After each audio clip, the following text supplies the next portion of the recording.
Some people have argued, in fact, some lawyers will tell you that a major problem of this country is perhaps the Constitution, which drives everything that we do here in the country.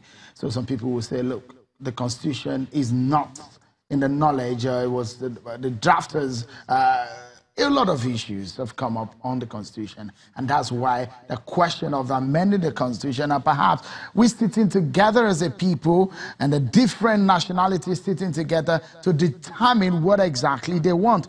These are debates that have gone on for several years. So at the center of the Constitution amendment is the issue of devolution of power, the argument that not in any reasonable federal system in the world would you have the central government carrying as much burden and load as we have it in Nigeria. So the people are saying, shed some more weight on the central government. So devolution of power is doing well at the state level as the Houses of Assemblies voted in favor. But you know how it happened. That bill got a bloody nose in the National Assembly. So 34 of the 36 states of the Federation voted on the 29 bills transmitted to them. But Lagos and Rivers State has abstained from the exercise. The chairman of the speakers of the state Houses of Assembly met, and some other members of the state houses of assembly met with the National Assembly, and they did not step back in showing their grievance on the issues of devolution of power. Take a listen. Your Excellencies, on behalf of the constituents, we want to plead that the bill on devolution of powers be reconsidered and form part of the next proposed amendment to the Constitution.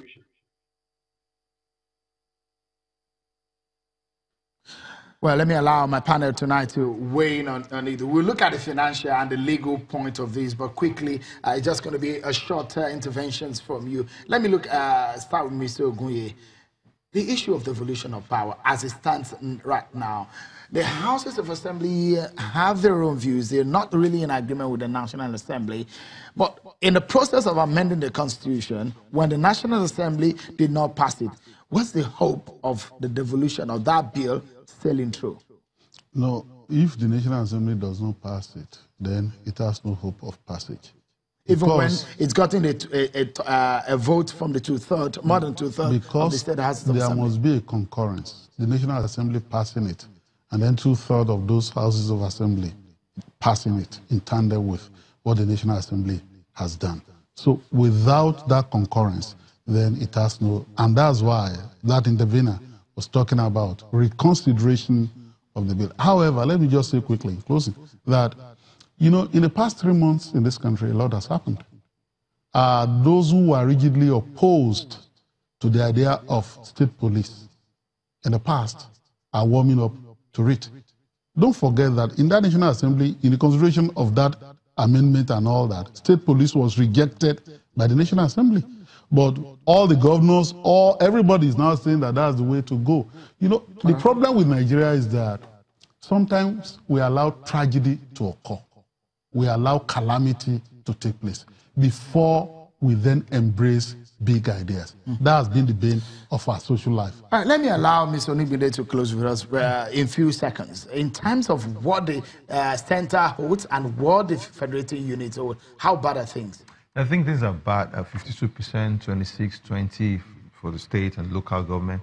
Now, if you do more devolution, you're taking more from the federal government to the state government. But is that it? Because on the base of that devolution is that the major chunk of that is still oil money or still company income tax that are collected centrally. So you need to, if you're going to do that proper devolution, just reallocation of the percentages. What you need to do is states should control their resources. Why should Osun not be able to pay salaries just because oil prices are in a tailspin? Everybody should sit down and think through their state. The state governors don't want to do that hard work. Everybody's waiting on the FARC allocation or going on a white goose chase to China. Devolution of power should come with a critical thinking of where exactly does the state bring to the table? Fiscal. Fiscally, and on that percentage, you now decide, okay, this is what we can use to support you to augment it. But you have to bring something first to the table. What I can say is just percentages that want to be thrown up again and shy share. Mr. Shoni, co-founder, Budget, many thanks for your time on the program. Pleasure, yeah. And our friend in the house, Shoni is also a friend of the house. Mr. Jiti Ogunye, a legal practitioner. He always liked to remain as such, but he's an analyst in all respects of policy and governance. Thank you so much, my partner on the program today. And thanks so much for watching the show tonight. I'm Sean Wakimbale. Bye-bye.